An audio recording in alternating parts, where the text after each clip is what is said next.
반갑습니다. 와룡봉추입니다. 자, 오늘 4월 11일 아침입니다. 어, 이번 주 시장 전망 말씀을 좀 드려보고자 하는데요. 코스피, 코스닥 신고가가 가능할까? 제목을 이렇게 한번 잡아봤습니다. 음, 일단 충분히 가능성은 있는 상황이긴 합니다. 한번 보도록 하죠. 지난주 시장 얘기를 잠깐 해보면요. 미국 시장 같은 경우 다우 S&P 500이 지난 금요일까지도 신고가를 기록했습니다. 그러니까 연일 계속 신고가 행진을 하고 있고요. 작년 하반기 때 나스닥이 연일 신고가 행진을 했던 부분들을 한번 생각해 보시면 될 것 같습니다. 그러니까 나스닥이 나홀로 신고가를 계속 기록을 하면서 다우나 S&P 500은 상대적으로 부진했단 말이죠. 지금 최근 들어서 다우 S&P 500이 신고가 행진을 하면서 올라오는 사이에 나스닥은 계속 조정을 보이다가 지난주에 조금 반등을 했고요. 이번 주에 지난 금요일 날 상승을 통해 가지고 아마 이번 주는 미국의 그러니까 나스닥 같은 경우도 신고가가 나올 것 같습니다. 신고가 행진에 합류를 할 것 같은데 이렇게 되면서 순환이 계속해서 나타나는 세계 3대 지수가 계속해서 신고가 행진을 하는 상황으로 갈 텐데 다만 나스닥이 신고가를 기록하기 시작하면서 S&P 500이나 다우도 올라오긴 하겠지만 상승폭은 조금 둔화되는, 그러니까 나스닥이 조금 더 강세로 돌아서는 시장이 나올 가능성이 조금 있어 보인다. 이렇게 말씀을 드릴 수 있겠는데요. 다우는 지난주 한 주간 1.95%, 나스닥 3.12%, S&P 500 2.7% 정도 상승을 했습니다. 우리 시장 같은 경우는 시장 정상화 이 얘기 많이 드렸잖아요. 3월부터 계속 그 관련된 말씀을 이게 FOMC 이후에 시장 정상화가 나타날 것이다라고 말씀을 드렸고 서서히 진행이 됐습니다. 정말 서서히 진행이 됐고 지난주 들어와서 조금씩 이제 뭔가 변화를 좀 보이는 모습들, 그러니까 지지난주죠. 지지난주부터 변화를 보이는 모습들이 나타나기 시작을 했고 지난주 그 모습은 계속해서 이어졌습니다. 외인들 순매수로 전환을 한 상태였고요. 그러니까 한 2주 연속 순매수 전환이 됐었죠. 코스피 같은 경우는 지난 금요일 날 조금 외인들 매도가 한번 나오면서 상대적으로 조금 약한 모습이었었고 코스닥 같은 경우는 이제 상대적으로 조금 더 강한 흐름을 보여줬다라는 게 지난주의 특징이었습니다. 지난주에 있었던 내용들 보게 되면 이벤트가 많았었죠. 옵션 만기일 있었었고요. 참 말씀드렸습니다만 잘 넘어갔습니다. 그리고 이제 삼성전자 등의 실적 발표가 시작됐고요. 이로 인해서 실적 시즌 돌입하면서 우리 시장 조금 더 강한 모습을 보일 수 있는 베이스를 깔아놨습니다. 그리고 이제 보궐선거가 끝났고요. 이제 시장 정상화에 따른 아마 본격적 다시 재랠리가 나올 가능성이 일단 있습니다. 다만 이번 랠리가 진행이 된다라고 했었을 때 지금 차트상으로 보면 코스닥 같은 경우는 랠리가 나오는 이제 초입 부분이고요. 코스피 같은 경우도 아주 더디고 느리지만 그리고 상승폭이 이렇게 올라오던 게 조금 지금 둔화되고 있는 상태지만 재차적으로 조금 더 올라올 가능성이 있는 상태인데 랠리가 진행되는 기간과 관련해 가지고는 요 다음 장에서 또 한번 말씀을 한번 드리겠습니다. 우리 시장에서도 랠리 가능성은 충분히 있겠다. 외인들 순매수가 지난주에 이어서 계속해서 지속된 모습, 이런 모습들이 상당히 좀 괜찮게 작용을 할 수 있는 요번 주도 그 부분을 기대를 해볼 수 있는 부분이 있다. 그다음에 이제 미국 쪽을 중심으로 해서 우리나라도 마찬가지입니다만 경제 지표가 대체로 호조이거나 서프라이즈를 기록한 경우들이 많았습니다.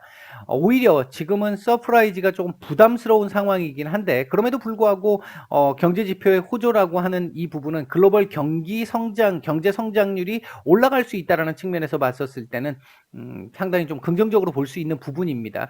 이게 금리가 올라간다라고 하는 부분이 이 경제가 많이 정상화되고 성장률이 높아지면서 나타나는 금리 인상은 문제가 안 된다라는 말씀을 드렸었죠. 계속 그것 때문에 올 초에 우리가 되게 고전을 좀 했었었고요. 이제 그 부분이 계속해서 정상적인 흐름으로 흘러갈 것이다라고 말씀을 드렸던 그 부분에서 지금 그 상황들이 나타나기 시작을 하고 있다. 그다음에 이제 백신 접종이 순항을 계속 하고 있다라는 거. 우리나라도 지금 아마 다음 주부터 백신 접종이 정상화될 걸로 보여지고 있고요. 연준 위원들의 기존 입장들 계속 똑같은 얘기들 반복하면서 나왔었죠. 근데 과거에 똑같은 발언을 했었을 때는 시장이 믿지를 않았습니다만 이제 아마 시장이 따라올 겁니다. 연준에 맞서지 않을 겁니다라는 말씀을 드린 이후부터 조금씩 시장 적응해 나가기 시작했고 요즘 국채 금리 별로 얘기 없잖아요. 이제 그런 부분들 생각을 해보시면 될 것 같습니다. 제가 조금 일찍 말씀을 드린 경향이 좀 있기는 했습니다만 뭐 결국 이렇게 가야 될 길은 갈 수밖에 없습니다. 조금 더디게 가느냐 바로 가느냐의 문제겠죠. 지난 토요일이죠. 우리 시간으로 중국에서 금요일이죠. 우리 시간으로 금요일 저녁이죠. 알리바바에 대한 이 독과점 벌금이 나왔는데요. 3조 정도의 벌금이 나왔습니다. 적은 금액이 아니죠. 그럼에도 불구하고 매출액의 4% 정도의 벌금인데 시장 예상치가 매출액의 한 10% 정도였습니다. 그런 정도에서 생각을 해본다라고 한다면 미국 시장에서 알리바바가 계속해서 약세를 보였던 원인 중에 하나였는데 주된 요인 중에 하나였는데 일단 악재는 노출이 된 걸로 보여지고 예상치보다 선방할 수 있는 걸로 보여집니다. 그렇다면 반등 가능성도 있을 것이고요. 근데 이제 우리가 중요한 부분은 이겁니다. 미국도 지금 그러니까 중국이 알리바바를 기준으로 독과점 벌금을 이제 매겼는데 이게 이제 기준이 될 거예요. 첫 사례니까. 그럼 미국도 지금 그거 하고 있잖아요. 독과점법 독과점 금지법을 지금 추진 중에 있잖아요. 이 부분과 관련해 가지고도 조금 참고 사항이 될 수 있는 정도의 이 흐름이 나올 수 있을 거다. 이 부분 하나는 변수가 될 수 있는 상황이 될 수 있겠죠. 또 한 가지 우리가 봐야 될 부분 중에 하나는 곡물 가격 상승이 조금 심상치 않은 곡물 가격이 좀 심상치 않은 모습을 보이면서 상승과 관련된 부분이 나올 수도 있을 것 같은데요. 수요는 계속해서 증가를 하고 있는 상황에서 생산량, 수확량이 지금 그다지 많이 안 오를 걸로 떨어질 걸로 지금 보이잖아요. 이렇게 되면 가격 상승과 관련해 가지고 조금 인플레이션에 부담을 줄 수 있는 부분, 변수로 작용할 수 있는 부분도 일단은 존재를 하겠다. 이런 정도로 지난주 시장 얘기를 정리를 해드릴 수 있겠고요. 이번 주에 우리가 주목을 해봐야 될 부분은 미국도 실적 시즌에 돌입을 하게 됩니다. 아마 금융주부터 시작이 될 텐데 괜찮을 걸로 보고 있고요. 이렇게 되면 미국은 또다시 추가적인 랠리가 나올 걸로 보여집니다. 우리 시장 역시 영향을 받을 걸로 보고 있고요. 지난 금요일 날 나왔던 얘기에 우리 시장에서 나왔던 얘기에서 국민연금의 국내 주식 보유 비중을 상향한다라는 얘기가 일단 나왔습니다. 기존에 18.8% 8%에서 19.8% 정도까지도 상향 가능한 이제 이 유격 비율이 좀 넓어졌죠. 넓어져 가지고 지금 3월 말 기준으로 봤을 때 한 19.1% 정도 된다라고 하니까 그렇게 놓고 보면요. 이번 주부터 바로 순매수로 돌아선다 이렇게 얘기하기는 조금 좀 과한 면이 있을 것 같고요. 매도세는 일단 줄어들지 않을까. 이제 더 매도 안 해도 되는 상황이니까 매수를 여기서 바로 진행을 하게 되면 폭이 얼마 남지 않아요. 그래서 제가 생각할 때는 매도 압력이 조금씩 줄어든 상태이기 때문에 조금씩 매도량은 줄어들되 어떤 날은 매수하는 날들도 이제 제법 좀 나올 것이고 매도하는 날도 그대로 있을 겁니다. 그래서 비중을 조금 더 줄이는 상황 나온 이후에 아마 본격적으로 다시 또 매수로 좀 돌아서는 그래서 우리 시장에는 최소한 지금까지 지수 상승을 계속해서 제한하는 모습이었잖아요. 조금 올라가려면 두드러 때리고 올라가려고 그러면 두드러 때리고 한 그 부분이 있었는데 그 부분은 조금 사라지지 않을까 어느 정도. 그 부분에서 조금 긍정적으로 볼 수 있는 부분 그리고 중장기적으로 봤었을 때 긍정적인 부분 이렇게 볼 수 있겠습니다. 그 다음에 이제 인프라 부양법 관련해 가지고 타협 의지 여지가 이제 조금 나왔다라고 하는 부분이 지난주에 하나 또 중요한 부분 중에 하나였는데요. 이 부분은 아마 제가 VIP방의 장전 브리핑에서 따로 그 전에 말씀을 드렸어요. 이 얘기 나오기 전에 말씀을 드렸어요. 그럴 가능성이 지금 돌아가는 상황으로 보면 그렇게 될 가능성이 높아 보인다라고. 지금 미국에서도 이 기업에 대한 이 세금들을 때리는 부분이 21%에서 지금 28%까지 지금 올리겠다라고 일단 발표가 된 상태였잖아요. 이 부분이 민주당 내에서도 지금 반발이 좀 있는 상태잖아요. 민주당 내에서도 반발이 있는 상태라서 지금 뭐 23에서 25 정도 얘기가 나오고 있는 상황인데 제가 생각할 때 한 25% 전후 정도가 되지 않을까. 이게 가장 맞는 방법이 아닐까. 물론 지금 지난 목요일이었나요? 미국에서 나온 얘기를 보면 민주당에서 지난 예산 조정권을 지난번 1.9조 달러의 부양책의 연장선으로 이렇게 묶어서 패키지 형태로 묶어가지고 할 수 있는 방법으로 법안 유권 해석을 해보니까 그 방법이 불가능한 방법이 아닌 것 같다. 이런 얘기가 지금 나와서 또 예산 조정권을 사용할 수 있을지 모르겠습니다. 하지만 그걸 사용한다 하더라도 민주당 내에서 반발이 있게 되면 그거 쉬운 일 아니거든요. 통과가 쉬운 일이 아니거든요. 그렇기 때문에 아마도 이 부분은 조금 수정의 이 여지가 좀 있을 걸로 보여진다. 부양 금액도 조금 타협의 여지는 있을 것 같아요. 제가 봤을 때 그냥 밀어붙이기보다는 일부 조금 줄이면서 공화당에게도 퇴로를 열어주는 상태로 타협이 이루어져야 예산 조정권을 쓰더라도 좀 무난하게 통과가 될 수 있지 않을까. 지금 뭐 9월 안에는 일단 해결을 해서 집행을 하고 싶어 하는 거잖아요. 통과를 시키고 싶어 하는 거잖아요. 그 부분을 생각을 해보면 당장 뭔가가 뭐 나올 정도의 상황은 아닙니다만 지금 밀고 당기기가 민주당이 일방적으로 뭐 지금 블루웨이브가 됐다라고 해서 일방적으로 밀어붙이게 되면 나중에 역풍을 맞을 수 있습니다. 분명히 그 부분 있고 그것 때문에 지금 민주당 내에서도 반대 목소리가 이제 다른 목소리들이 지금 나오는 거고 민주당 내에서도 그 다른 목소리를 무조건 하고 누르는 게 아니라 네가 잘못하는 거야 하고 누르는 게 아니라 그 부분에 대해서 충분히 지금 수렴을 하려고 하는 의지를 지금 보이고 있는 상태이기 때문에 제가 봤을 때는 밀어붙일 가능성도 있겠습니다만 약간의 타협의 의지가 있을 가능성이 더 높아 보인다. 일단 이렇게 말씀을 드릴 수 있겠고요. 지난주에 제대로 이거 선반영을 지금 못한 상황인데 금요일날 일부 종목들 조금 반영이 좀 있었었죠. 금요일날 일부 종목들이 좀 반영이 있었는데 이제 시작이 됐기 때문에 이번 주 관련주들 발표 나오는 부분들 조금 확인해 볼 필요가 있지 않을까 전망이 되고요. 이번 주부터 우리 시장도 이제 본격적인 그러니까 배당 시즌에 돌입하게 됩니다. 문제는 이제 아마 배당을 받는 기업들의 작년 말에 투자를 하셨던 분들은 배당금이 좀 들어오면서 조금은 좀 한숨을 좀 돌릴 수 있는 한 주가 될 것 같은데 이제부터 뭐 한두 주가 될 것 같은데요. 문제는 이 배당이 들어오게 되면요. 이게 있습니다. 삼성전자 같은 경우 예를 한번 들어보면요.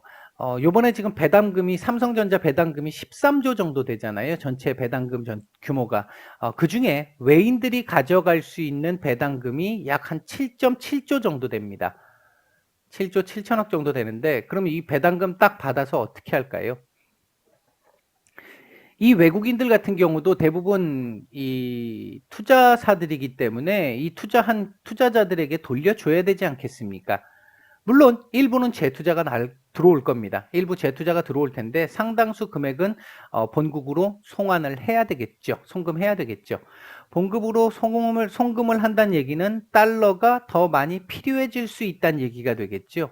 달러가 더 필요해진다는 얘기는 바꿔 얘기하면 달러의 가치가 올라갈 수 있다. 즉 우리 한국과 원화의 가치가 절하될 수 있다. 평가절하될 수 있다. 환율이 올라갈 수 있다. 이 얘기죠.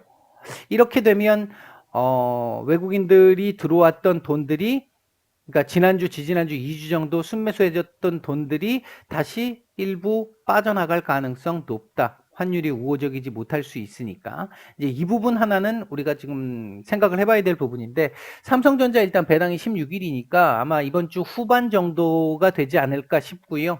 그렇게 됐을 때 빠르면 이번 주 금요일 정도, 늦으면 뭐 다음 주 초반 정도에는 환율 문제가 조금은 좀 나오지 않을까 생각을 해볼 수 있겠고요. 외국인들이 단기적으로는 살짝 좀 빠져나갈 수 있는 여건이 될 수 있겠다. 뭐 물론 못지않게 들어오는 금액들도 있을 거라고 봅니다. 왜냐하면 이것 때문에 지금 공매도 관련한 부분에서요. 이제 공매도 생각을 서서히 해야 되는 구간으로 접어들잖아요.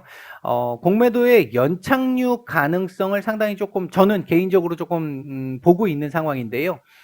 연착륙이라고 표현을 제가 쓴 이유는 뭐냐면 우리나라는 지금 역대 전 세계에서 유일하게 공매도 지금 최장기간 했던 나라잖아요. 그 상황에서 이제 1년 넘게 공매도가 금지돼 있다가 공매도가 다시 재개가 되는 상태입니다. 이렇게 되면 쏠림 현상이 일정 정도 나올 수가 있어요. 일반적으로는 그렇잖아요. 하지 못하는 걸 하게 했을 때 처음에 그 부분 그쪽에서의 붐을 좀 탈 수 있는 부분이 분명히 있습니다. 지금 우리 시장 내에서도 일부 섹터의 종목들 같은 경우에 거품으로 보일 수 있는 주가 상승들이 일어난 부분들이 좀 있으니까 이제 이런 부분들 때문에 나타날 수 있는 상황들, 겁을 좀 낼 수 있는 상황들, 이런 상황들이 나올 수 있긴 한데 타이밍이 상당히 좀 괜찮다. 왜? 1분기 실적들 다음 달 뭐 중순까지 계속해서 실적들 나오게 될 텐데 전반적으로 지금 실적들 계속 상향되고 있다. 문제는 실적이 이번 1분기 실적만 괜찮고 2분기부터는 그저 그래 내지는 조금 밀릴 가능성이 있어. 이렇게 이제 전망이 되면 공매도들에게는 엄청난 놀이터가 될 수 있는 상황이 되겠죠. 근데 중요한 건 2분기도 호조를 보일 것이다.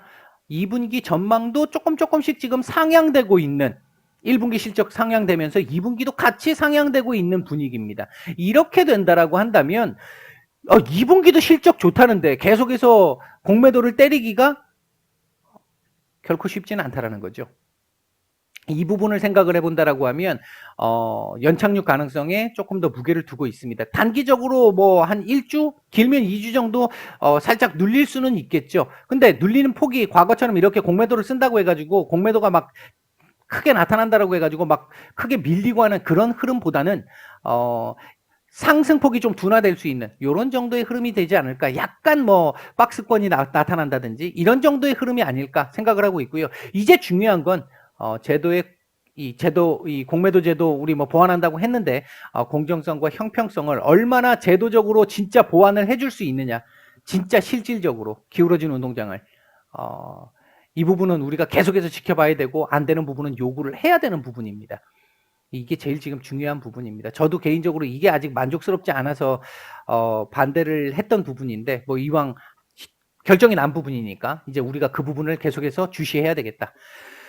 자, 이번 주 예상을 보게 되면요. 코스피는 3090에서 한 3220 정도까지도 가능할 걸로 보고 있습니다. 박스권 이제 우리 신고가 영역 근처까지 오지 않을까.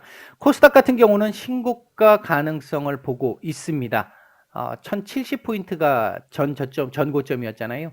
돌파 가능성을 보고 있습니다. 그만큼 지금 긍정적으로 보고 있고 우호적으로 보고 있습니다. 아마 이번 주부터 시작해서 지난주도 일부 종목들이 이제 조금씩 턴하는 모습들 나왔잖아요. 코스닥에 있는 그 힘들었던 종목들도 턴하는 모습들이 나왔잖아요. 이번 주부터 조금 더 본격화되는 모습들 나오지 않을까 보고 있는데요. 변수는 실적 계속해서 올라갈 수 있는 긍정적인 변수 하나, 그 다음에 이제 외인들이 얼마큼 배당금 받은 이후부터 빠져나갈 수 있느냐, 그로 인해서 환율이 얼마나 올라갈 수 있느냐, 이 부분 하나, 그리고 국민연금이 당장 매수로 얼마큼 전환을 해주느냐, 아니면 매도를 얼마큼 줄여주느냐 하는 부분은 계속 우리가 체크를 해봐야 될 변수 부분이다. 이렇게 볼 수 있겠고요. 관심 섹터는 뭐 여전히 실적주, 뭐 반도체, 자동차 쪽은 조금 개인적으로는 한 주 정도는 좀 관망해 보는 게 맞을 것 같고요. 반도체 섹터는 뭐 여전히 좋다라고 생각합니다. 그리고 이제 아까 말씀드렸던 부분에서 제약 바이오 섹터들. 그리고 미국 쪽에서 이제 실적 시즌 돌입하면서 금융주들 올라가기 시작하면 우리도 영향을 받을 겁니다. 금융주들. 그리고 컨택트 섹터들. 그동안 언택트 섹터들 뭐 세상이었다라고 한다면 점점 컨택트 sektor들도 실적, 그러니까 기저효과죠. 기저효과가 나타날 수 있는 부분들이 있을 거라고 보고 있고, 하반기로 들어갈수록 우리나라도 우리나라입니다만 글로벌 시장, 특히 미국 쪽에서 백신 보급 이후에 경제 정상화 자꾸 해서 계속적으로 나타나기 시작을 하게 된다라고 한다면 뭐 여행부터 시작을 해서 이제 실제 컨택트 될 수 있는 부분들 서서히 이 관심을 가져야 되는 구간으로 들어가지 않을까. 일부 섹터들 지금 지난주부터 움직이기 시작을 했어요. 보복 소비 관련해가지고 이제 그런 부분들도 우리가 고민을 해볼 필요는 있을 것 같다. 관심을 가져볼 필요가 있을 것 같다. 요런 정도로 이번 주 시장은 정리를 해드리겠습니다. 이번 한 주도 모두 성공 투자하시기를 바라겠습니다. 남은 요일 잘 보내시고요. 내일 뵙겠습니다. 마치겠습니다.